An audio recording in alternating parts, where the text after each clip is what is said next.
വീട്ടിൽ നമുക്കെല്ലാം ഒരുപാട് നല്ല ഫുഡുകളുണ്ട്. അത് ക്രമീകരിച്ച് കഴിച്ചാൽ തന്നെ നമുക്ക് നല്ല ഹെൽത്തും നല്ല സ്കിന്ന് നല്ല തലമുടി നല്ല ആരോഗ്യമൊക്കെ ഉണ്ടാവും. അപ്പം നമ്മൾ പൊതുവെ ഡയറ്റ് എടുക്കാൻ പോകുമ്പോൾ എന്നാ ചെയ്യും, പുറത്തുനിന്നുള്ള കാര്യങ്ങളൊക്കെ കുറച്ച് നാൾ നമ്മൾ ഉൾക്കൊള്ളും. പിന്നീട് നമുക്ക് ആ ഡയറ്റ് പൂർണ്ണമായിട്ട് മുന്നോട്ട് കൊണ്ടുപോകാൻ പറ്റില്ല. അപ്പോൾ ആ ഡയറ്റ് അല്ലാതെ ഇപ്പം നമ്മൾ ഡെയിലി പോണ ഒരു സാധനമാണ്, നമുക്ക് എപ്പോഴും അത് കിട്ടും, പുതുതായിട്ട് പോയി വാങ്ങിക്കേണ്ട, അങ്ങനെ കുറേ കാര്യങ്ങളൊക്കെ ഉണ്ട്. അപ്പം നമ്മുടെ ഉള്ള ഫുഡിനെ അത് ഹെൽത്തി ആക്കി എങ്ങനെ എടുക്കാമെന്നാണ് ഈ വീഡിയോ ഞാൻ പറയുന്നത്. അപ്പോൾ നമുക്ക് വണ്ണം ഉള്ളവർക്കും വണ്ണം ഇല്ലാത്തവർക്കും ഞാൻ എൻ്റെ ഫിറ്റ്നസ് സെൻറ്ററിൽ ഒരേ ഡയറ്റ് തന്നെയാണ് കൊടുക്കുന്നത്.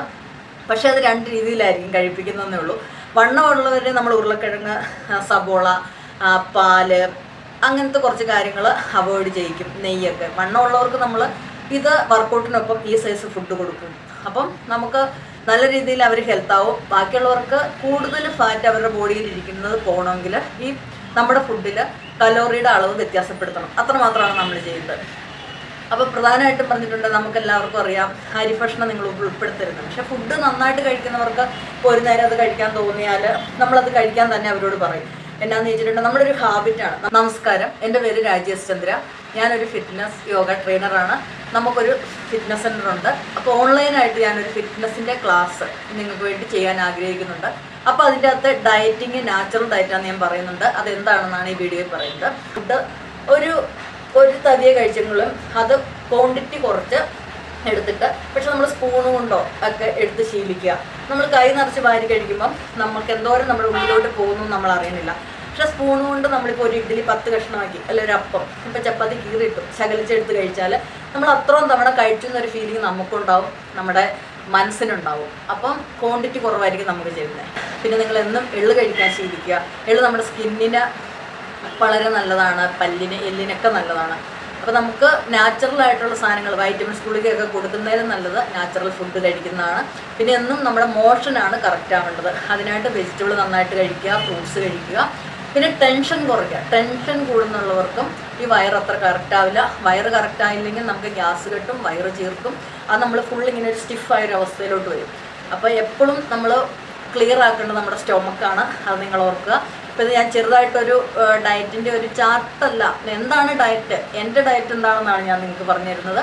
അപ്പോൾ നമുക്ക് സന്തോഷമായിട്ടെങ്കിൽ നമ്മുടെ സ്റ്റൊമക്ക് ക്ലിയർ ആയാലേ നമുക്ക് സന്തോഷമാവുള്ളൂ. അതുപോലെ ബോഡിയിൽ നിറയെ ഓക്സിജൻ്റെ ആവശ്യമുണ്ട്.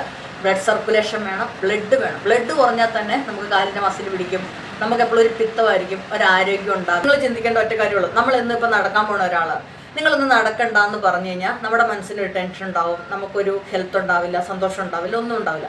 അതുപോലെയാണ് ഫുഡ്. അപ്പോൾ നമ്മളെന്നും നന്നായിട്ട് ചോറ്, സാമ്പാർ, പിന്നെ ഇറച്ചി, മീൻ, അങ്ങനെ എല്ലാ ഫുഡുകളും കഴിക്കുന്ന ഒരാളോട് ഇന്നോട്ട് നിങ്ങളിതൊന്നും വേണ്ടെന്ന് പറഞ്ഞാൽ അവരുടെ ബോഡിക്കും അവർക്കും അത് ഉൾക്കൊള്ളാൻ പറ്റില്ല. അപ്പോൾ അതെന്നെ ചെയ്യണം. അപ്പോൾ നമുക്ക് ഇന്നിപ്പോൾ നന്നായിട്ട് റൈസ് കഴിക്കണമെന്ന് തോന്നി, അപ്പോൾ റൈസിൻ്റെ അളവ് കുറച്ചെടുക്കുക, കഴിക്കുക, സന്തോഷമായിട്ടിരിക്കുക.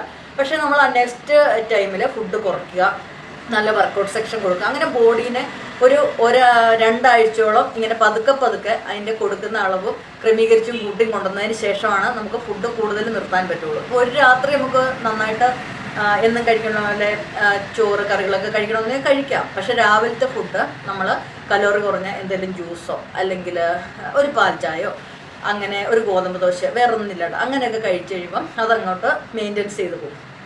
അപ്പോൾ ഇപ്പം നമുക്ക് വൈകിട്ടത്തെ ഫുഡ് ഒന്ന് സൂപ്പാക്കുന്നതാണ് നല്ലത്. വെജിറ്റബിളിൻ്റെ ഉണ്ടാക്കാം, നമുക്ക് പയറ്, കടലയൊക്കെ മുളപ്പിച്ചുണ്ടാക്കാം. ആ കൂടെ നിങ്ങൾക്ക് വേണമെങ്കിൽ ഒരു ചപ്പാത്തി കഴിക്കാം. അപ്പോൾ ഇതൊക്കെ നമ്മൾ ഇഷ്ടത്തോടെ ശീലിച്ചാൽ മാത്രമേ നമ്മുടെ എല്ലാം മൈൻഡിന് ഇഷ്ടപ്പെട്ട രീതിയിൽ നമ്മുടെ കൈപ്പിടിയിൽ ഒതുങ്ങും. പിന്നെ വെള്ളം കുടിക്കുക. വെള്ളം കൂടി കുറയുന്നതനുസരിച്ച് നമുക്കറിയാം കണ്ണിൻ്റെ അവിടെ കറുപ്പാവും, സ്കിൻ ചുളുങ്ങാൻ തുടങ്ങും. അപ്പോൾ നമ്മുടെ ബോഡിയെ ഒരുപാട് വെള്ളം കൊടുത്ത് ശീലിക്കൊന്നും വേണ്ട, ആവശ്യത്തിനുള്ളത്. നമുക്ക് ദാഹിക്കുമ്പോൾ കുറച്ച് വെള്ളം ഒന്ന് ഹോൾഡ് ചെയ്തിട്ട് ഇറക്കി വിടാൻ ശ്രമിക്കുക. ഒറ്റയടിക്ക് ഒരു കുപ്പി വെള്ളം കുടിക്കാതിരിക്കുക. ചിലരുണ്ട് വെള്ളം കുടിക്കാതിരുന്നിട്ട് ഓടി വന്നിട്ട് ഒരു കപ്പിലൊക്കെ 2-3 ഗ്ലാസ് ഒന്നിച്ചെടുത്ത് കുടിക്കുക. അത് നേരെ നമ്മുടെ ബ്ലാഡറിൽ പോവും, വയറ് ചേർക്കും. പക്ഷെ നമുക്ക് കൊടുക്കേണ്ടത് കുറച്ചാണ് ബോഡിക്ക്. നമ്മുടെ ഹാബിറ്റ് നമുക്ക് പെട്ടെന്ന് മാറ്റിയെടുക്കാൻ ആർക്കും പറ്റത്തില്ല. അപ്പം ഇഷ്ടമില്ലാത്തൊരു കാര്യം ആര് നിർബന്ധിച്ചാലും നമ്മൾ ചെയ്യാറില്ല. അപ്പോൾ എന്ത് ഇഷ്ടപ്പെട്ടുമാണ് നമുക്കത് ഡെയിലി നമുക്കത് കൊണ്ടുനടക്കാൻ പറ്റും. ഒരു ശ്വസനക്രിയ വരെ അങ്ങനെയാണ്. അപ്പോൾ എല്ലാം സന്തോഷത്തോടെ ശീലിക്കുക. വർക്കൗട്ട് സെക്ഷനാണെങ്കിലും യോഗ സെക്ഷനാണെങ്കിലും സുംബയാണെങ്കിലും നമുക്ക് വേണ്ടി, നമ്മുടെ ആരോഗ്യത്തിന് വേണ്ടി, നമ്മുടെ സന്തോഷത്തിന് വേണ്ടി എന്ന് ചിന്തിക്കുക. അപ്പം നിങ്ങൾ ഓർക്കും എനിക്ക് അരമണിക്കൂർ കളയാനില്ല എന്ന് ചിന്തിച്ചാൽ നിങ്ങൾ ചിലപ്പം മാസങ്ങളോളം ഹോസ്പിറ്റലിൽ നമ്മുടെ ജീവിതം തന്നെ ഒരു നെഗറ്റിവിറ്റിയിലോട്ട് പോകും. പക്ഷെ നിങ്ങൾ ഒരു അരമണിക്കൂർ സന്തോഷകരമായിട്ട് കുറേ വർക്കൗട്ട് സെക്ഷൻ, ഇപ്പോൾ പല പല വർക്കൗട്ട് സെക്ഷൻ തിരഞ്ഞെടുക്കാം. ഇഷ്ടമുള്ള വർക്കൗട്ട് സെക്ഷൻ ശീലിക്കുക, ഇഷ്ടമുള്ള ഫുഡ് കഴിക്കുക, സന്തോഷമായിട്ട് സംസാരിക്കുക.